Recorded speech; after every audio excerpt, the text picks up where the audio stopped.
Previously, on the Fan of History, Assyria fought the League of Kings, and the League of Kings was dissolved somehow, we don't really know how. Shalmaneser III, depicted here, is the king of the only superpower in the Far East, the Neo-Assyrian Empire. Israel had fights with Aram, Damascus and Moab, who successfully revolted against Israel rule.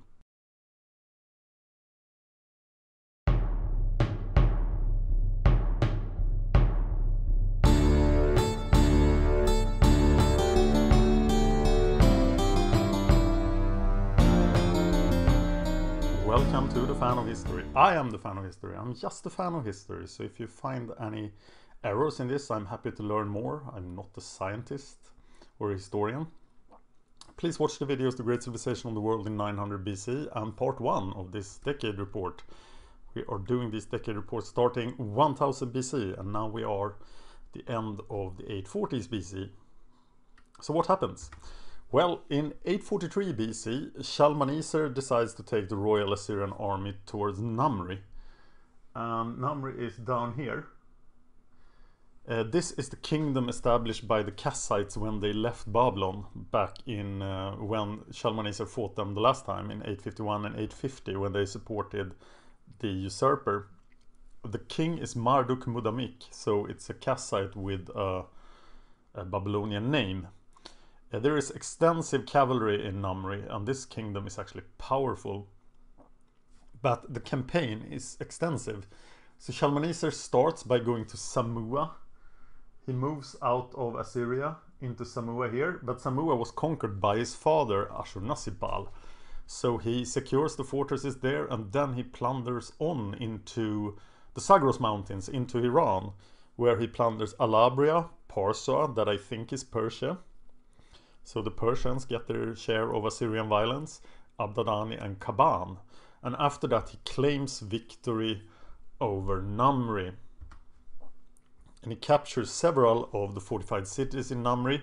Marduk Mudamik flees, but his palace and his harem is plundered and horses without number are captured. Remember, the Assyrians always need horses. So Shalmaneser installs Jansu as the king of Namri, as the vassal king of Assyria. Jansu is also Kassite. If you look at this map, you can see the kingdom of Mana. Those are the Manians we talked about in the 850s episode. But the kingdom of Illipi looks really powerful on this map. And I didn't know what that was, so I had to research it when I saw this map. And I discovered that there is yet another kingdom close to the border of Assyria. This is a kingdom in the western Zagros. It exists between the 9th and the 7th century BC. They seem to be an indigenous people compared to the Indo-Europeans of the Persians and the Medes. So they are cattle dealers and they control important trade routes. And they seem to be related to the Elamites who are around in the kingdom of Elam. That's extremely powerful as Babylon at least, and it's in southern Iran, south of this map. So Kingdom of Illipi exists there. After this successful campaign against the Namri and the Kassites, Shalmaneser decides to turn west once again. And this time, nobody opposes him. He goes into his holdings in the north and everybody pays tribute. The northern Syria remains in vassalage to Assyria. So Shalmaneser fights no battles in this. He doesn't do any sieges. He just walks around in northern Syria. Receives tributes, cuts some cedar, always popular, and do some touristing. And then he climbs Mount Amanus. And from Mount Amanus you can look out over the Cilician plain into Turkey, into what is today Turkey. And his enemies Q and Kilaku, they were part of the first alliance that fought Shalmaneser back in 858 BC. And Q is still ruled by Kati, the very king that Shalmaneser fought. And these are lands that no Assyrian king has ever attacked. No Neo-Assyrian king has ever attacked. So Shalmaneser seems to swear that he will have his revenge against his enemies in Q and Kilaku, but not this year. But Shalmaneser will be back. In 842 BC, the tyrannous reign of King Li comes to an end. There is a major peasant revolt against King Li's terror. Remember that he was a tyrant, he executed anybody who spoke against him.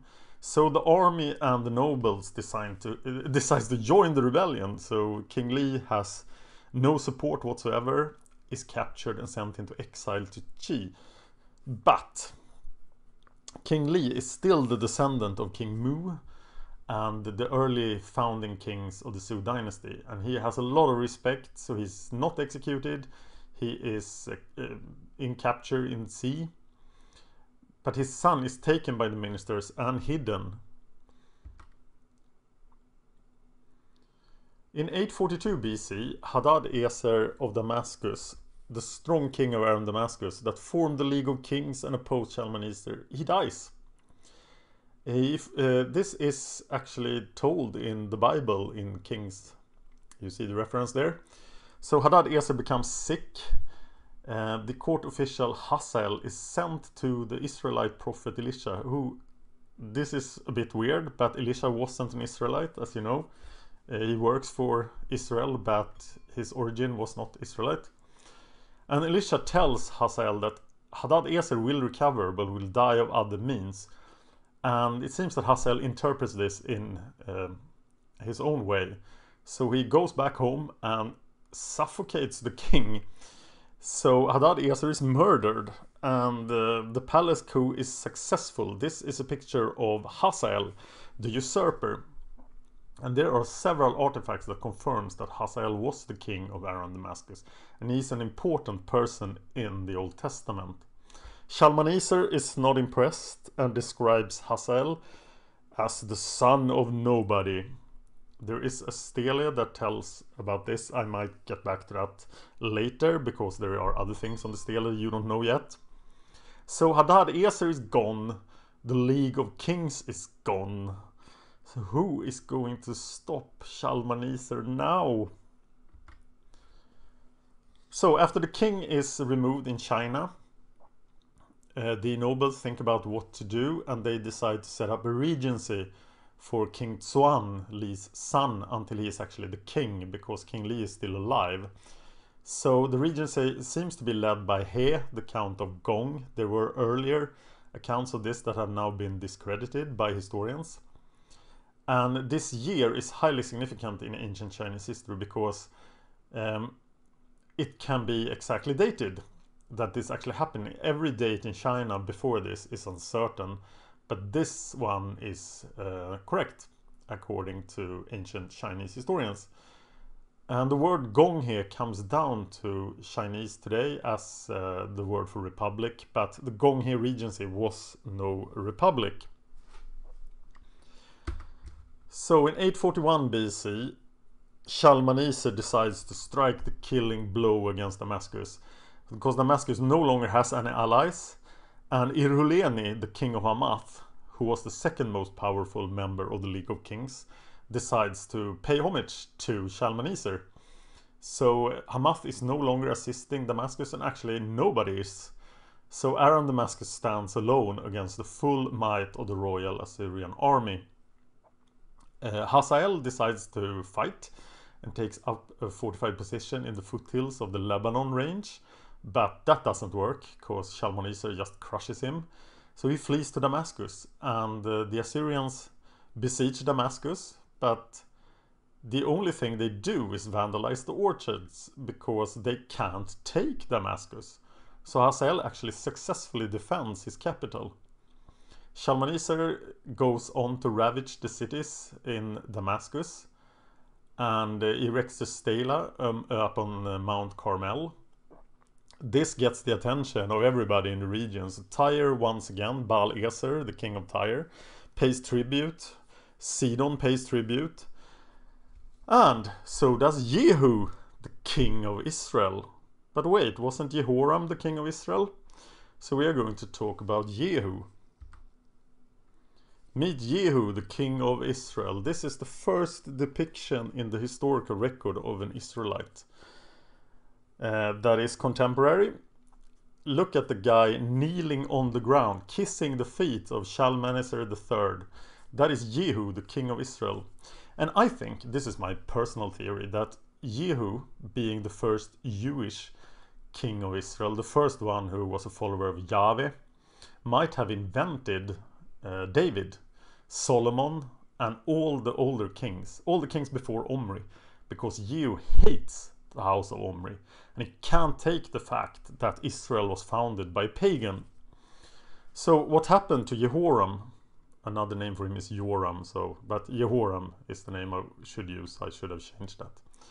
Well, there is a really weird passage in the Old Testament where Yahweh commands Elijah to go and anoint Hazael.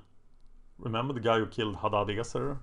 And Jehu as the kings of Aram and Israel, because the author of Kings sees that Hadadezer and Jehoram were corrupt kings, and these two kings are agents of the Lord, and especially Hazael makes a pretty lousy job of being agent of the Lord, because he will be the enemy of Israel. And Elisha also meets Hazael in another part of Kings, and this confirms the view that Hazael was divinely selected by Yahweh to kill Hadadezer. So how did the Jehu become the king of Israel? Well, in 841 BC there's another war between Damascus and Israel, and Damascus is led by Hazael. This must have been hard for Hazael, because at the same time he's being attacked by Neo-Assyria.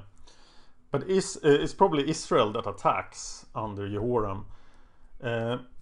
Israel once again tries to take Ramoth Gilead, this important place between the kingdom of Damascus and Israel. And Jehoram is wounded and retreats to Jezreel, and it seems that this is a great victory for Damascus. And Jehu is the general who is left in command of the forces of Israel at Ramoth Gilead. But the prophet Elisha sends a young disciple to anoint Jehu as the king, because that was what Yahweh commanded. So the disciple goes into a private place and anoints Jehu as king, and then the other soldiers ask Jehu, hey, what happened? What did that guy do to you? And Jehu tells them, well, he made me king of Israel. And the army thinks this is an excellent idea, because Jehoram hasn't done anything good for them, and he lost Moab, remember, and he lost this fight, and he wasn't a Jew. He didn't practice the faith of Yahweh. So Jehu decides to race to Jezreel, where Jehoram is tending to his wounds. And in my language, I don't know if in English it's the case, in Swedish you say that if you do something like a Jehu, it means that you're doing it extremely fast. And I think that comes from this situation where Jehu decides to go really, really fast to Jezreel before anyone can hear of his anointment as king, to kill the king of Israel. And this goes very well, because Jehoram arrives and shoots. Jehu arrives. Jehoram tries to flee, but Jehu shoots Jehoram in the back. And everybody in Jezreel supports this decision and acknowledges the will of Yahweh that Jehu is now the king. Jezebel, Jehoram's mother, is still in Jezreel, and Jehu rides to meet her. And Jezebel hears of this and decides to meet the usurper, standing in an upper window, and she's dressed in her finest clothing and she's made up. So this is often used to depict Jezebel as a harlot and the queen of sin, but maybe she was just a proud woman knowing that she's about to die, and she wanted to go out looking good. Jezebel is accompanied by 3 eunuchs, and Jehu cries to them, throw her to the ground, and they do that, killing Jezebel. And Jehu is not satisfied with this, because he takes her blood and sprinkles it on the walls and on his horses, and then he drives over her corpse with his chariot. This behavior seems a bit strange, but Jehu is not done, because he decides he must take the capital. So he travels to the capital, but he sends letters in advance saying that I am the king of Israel. deliver to me every male descendant of Omri. And there are 70 of these in Samaria, and they are beheaded, and their heads are handed to Jehu when he arrives to Samaria. So Jehu now has control of Israel, but he's not done. He wants to get rid of Jezebel's gods as well. So he calls all the prophets, priests, and workers of the Phoenician gods to the great temple of Baal, saying that, probably lying to them, saying that, oh, we will have a great ceremony to make me king even in the eye of Baal. And when everybody who is a Baal worshipper is in the temple, Jehu sends in troops and kills everybody, burns down the great temple, and makes the site into a latrine. This is all in the Bible. And it seems to me that Jehu is pretty harsh. And this is confirmed by the archaeological record that the Phoenician influence was crushed. Jezebel is gone, the priests of Baal are gone, the prophets are gone. So the archaeological record shows that the Phoenician influence over Israel is very, very much reduced after this. So it is sort of a testament to how powerful Shalmaneser III was, because this man decides that I could kill all the Omrites, but I cannot fight the Assyrians, and he probably needs the Assyrian protection against Aram Damascus. So he decides to go to the camp of Shalmaneser and kiss his feet. And so does King Baal-Ezer of Tyre, as I said. So they probably meet, and Baal-Ezer was the brother of Jezebel, and he was very much Phoenician. He worshipped the Phoenician gods, so he can't have been very pleased to meet Jehu in the camp of Shalmaneser. In 840 BC, King Baal-Ezer II of Tyre dies, and he's succeeded by his son Matan I. It seems that this is a guy we actually have the birth year for, and it seems that Matan I was only 23 years old when he succeeded to the throne of Tyre. He is the Belus' second character in the Aeneid, Virgil's work, that is 800 years later. I'm not going to give too much attention to Virgil because he has made up a lot of stuff, and he is not doing history, he's doing myth. But Matan is then also the father of Pygmalion and Dido, and this means that we are getting closer to the founding of Carthage. In India, Kuru's power has been reduced by wars, and Panchala is the major Aryan kingdom. And I've actually gotten a book now about ancient... There's a lot we don't know about ancient India. No written records, etc. But I am now studying hard to give you some more information later. I hope I find some. So then we have the continent of Europe.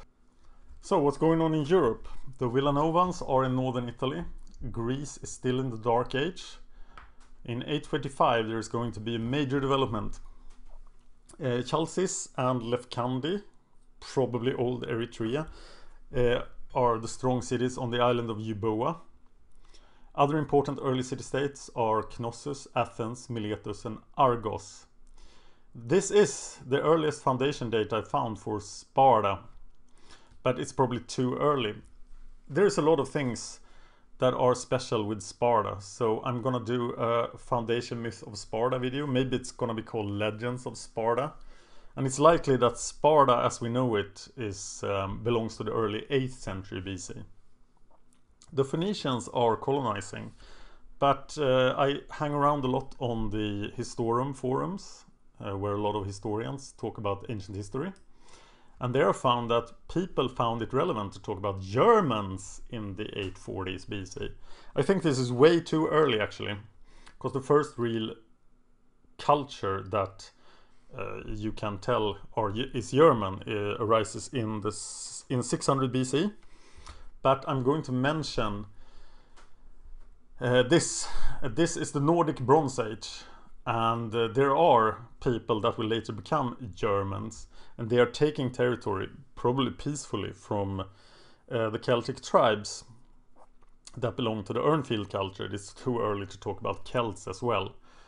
But this could be the time when there's first a separation between the Scandinavian Germans and the Germans on the European mainland. But there's of course no historical record. They don't have they don't have writing, they don't have iron. And this map gives you another picture. This is earlier, this is probably 1000 BC. But the Nordic Bronze Age is in the north of Europe, and Urnfield is south of that. There will be the Hallstatt culture will arise in Austria in 800 BC, and it will spread. And it will be the first culture that you could really talk about as Celtic. Well, back to the 9th century BC. In 840 BC, Takelot II takes power in southern Egypt, and Egypt becomes complicated again. Because Nimlot C, the son of Osorkon II, dies. So Takelot II is his son and Osorkon's grandson, but he might rebel against the rule of the north. And Takelot II is probably the high priest of Amun, Takelot F. So Osorkon still rules from Delta. This is confusing. I don't understand if this is a rebellion or not. Some sources claim Takelot II as a pharaoh of the 23rd dynasty, and some sources claim that the 23rd dynasty doesn't exist yet. And this is probably because the 23rd and the 24th dynasty are not real dynasties. They are just things that Manetho thought were dynasties. We're going to talk about that later, but we are really still waiting for the 25th dynasty, because they will really do great things in Egypt. Our next episode will be the events of the 830s BC. Probably a two-parter, but I don't know that at this point. Shalmaneser III will extend. A few times he does things that his father didn't do. And this is one of them. He will invade what is today Turkey. Into the plateau, into Cilicia. And now the followers of Yahweh will finally be in power in Israel. I will release this on August the 18th, 2014. Please discuss the show with me on Facebook, listen to the podcast on our website, and please subscribe, like and share to this YouTube channel, because that is what helps keep me motivated. Thank you for watching The Fan of History.